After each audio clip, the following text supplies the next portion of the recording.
Welcome to the Real News Network. I'm Paul Jay in Washington. In Iowa, the caucus is now over. A bit of a tie between Romney and Santorum, with Ron Paul in third, as everybody probably knows by now. They've all headed off to New Hampshire. But what does all this mean in terms of the coming 2012 election? How is this going to play out a few months from now? Now joining us to help us deconstruct this is Tom Ferguson. Tom's a senior fellow at the Roosevelt Institute, and he teaches at the University of Massachusetts, Boston. Thanks for joining us again, Tom. Hi there. So what do you make of this roadshow so far? Well, look, let's face it, this is a pretty good circus. I mean, we're back to, back when P.T. Barnum was a Republican, and we're well past the sucker born every minute in this one. I mean, look, you gotta love a campaign in which, Santorum basically comes up out of the ground. He's sort of like in the position, I know on election night he was thanking actually God. He said that God's grace got him through that, and then he just thanked God in public. I mean, my take was this guy survived Iowa pretty much the way, some small animal like an armadillo might survive a nuclear exchange. That is to say, Romney's super PACs blew off Gingrich and Perry.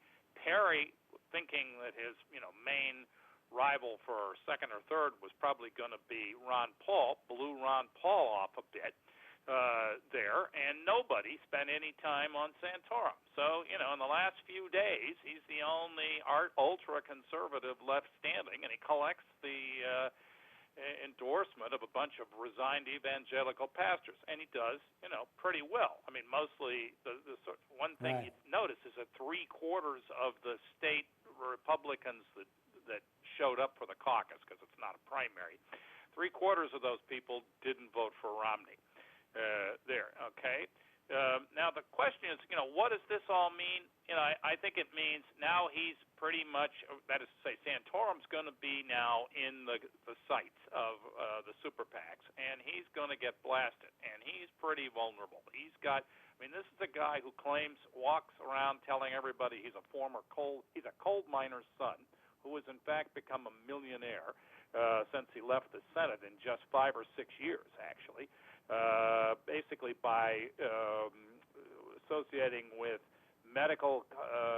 various medical companies and energy companies, which are the backbone of the ultra-right, that is to say, in the Republican Party, that is to say, the folks who oppose, what they keep calling Obamacare, or any discussion of global warming.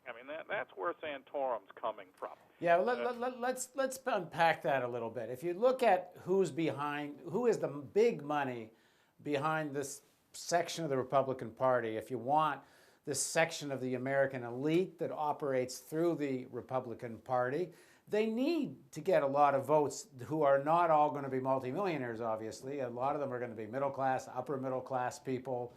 But in order to get those people, that wing of the society, to vote for these kinds of policies, at some point, they're going to have to address the economic crisis. They're going to have some solutions other than simple formulas about smaller government. What the heck are they going to say? Well, this is their problem. Look, Paul, this is pretty straightforward. Ironically, the leadership of the National Republican Party is pretty much in the position of generals who prepared for the wrong war, the last war, and now fight a new one. If you're not a Republican, I have to tell you, it could be pretty funny. They've spent the last 30 years essentially doing a very strange constructed party. Their problem basically is this. If you start studying how the Republicans behave in power, they really shovel money toward the upper income voters. Larry Bartel's book, Unequal Democracy, there is quite a good study of this. There's a lot of others. Anybody who can look at the evolution of the U.S. tax code will see this. That is to say, Republicans in power are really quite single-mindedly focused on really cash flow to upper income groups. But that makes them unpresentable in public. And it means that they can count on, when they sort of do a national campaign, they can count on a very large vote in the upper income groups, although in 2008 their luck finally ran out there.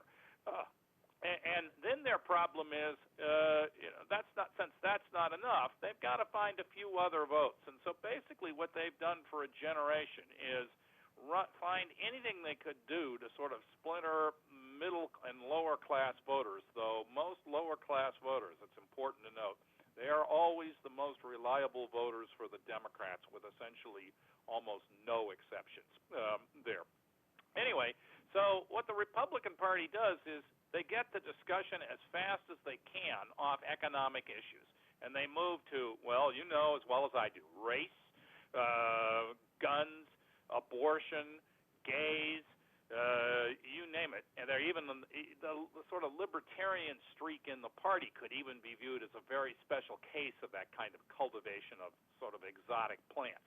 And then they sort of load those folks into a very small electorate. I mean, Republicans also, along with some conservative Democrats, spend a lot of time trying to push down voter turnout.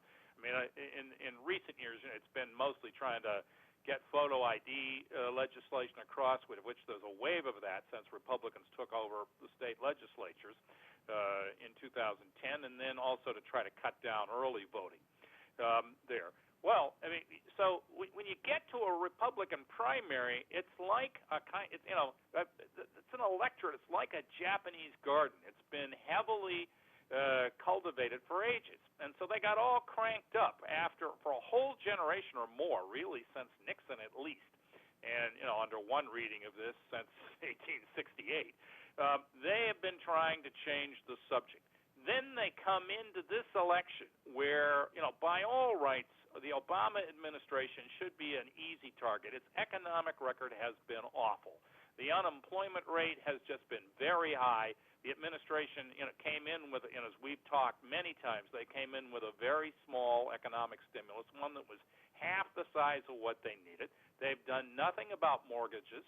And they've concentrated on just shoveling money first to banks and then letting them recover indirectly. I mean, with forbearance schemes.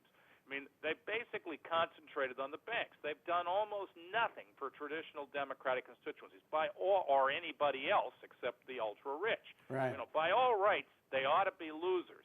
But now, so the Republicans see that. They'd love to run on economics. Their problem, Haley Barbour said the other day, we should just run on economics. And there's nobody better connected to big business in the Republican Party than Haley Barbour. Yeah, but how do they run on economics when they've got to keep a constituency happy within the party whose economics doesn't lead to any more jobs? That much seems pretty clear. Look, I have to tell you, now I think they really do need divine intervention. They got a problem. I mean, they prepared for the wrong type of campaign. Now they just want to campaign on economics. And you're right. I accept your point. They'd like to keep these folks happy. What they will now do, I mean, they're sort of stuck with this. It's too, you remember the old line when the workers rioted in East Berlin in 1953. And Bertolt Brecht, famously said, well, maybe the government should dissolve the people and get a new one. Republicans can't do that trick in the middle of the election. They're going to be stuck with their sort of electorate that they've cultivated now for a generation. And so I guess all they do is they spend a fortune in super PACs, they bulldoze these folks, and then they try to keep them from going off to some third party. As I say, this is an order. Santorum, I don't believe God is on his side, but he needs divine intervention. I think he's got the need for it. Well, maybe the reason there wasn't a stronger field of candidates is that the people that were smart enough to figure this election out realized it ain't worth it. I mean, Romney has a shot at it if Obama starts to implode, but Obama seems to have taken the national security card away from them, which normally would be a good one, but he's the guy that got bin Laden, and he'll be happy to be militaristic, at least in rhetoric, if not more than rhetoric, about Iran. So he takes that away. He's been draconian in terms of civil liberties. He's deported more people than Bush did. I agree. I mean, you go on and on. He's taken over the Republican issues. In fact, a lot of people were joking the Republicans couldn't have a better president. So it doesn't look very good for them right now. Well, I still think. I mean, if you look nationwide at voter registration, you'll find the Democratic edge in that has disappeared. And in one tabulation, counting now a move toward independence as a move away from the Democrats, which I think it is, there's a 7 or 8 point switch from where they were in 2008. I think turnout is going to be a huge problem for Obama. I'm not persuaded that, like, all of the exciting things that the Beltway's talking about, like suddenly doing a recess appointment on Richard Corday, who is a very mixed case anyway. He's no Elizabeth Warren, is going to do them all that much good.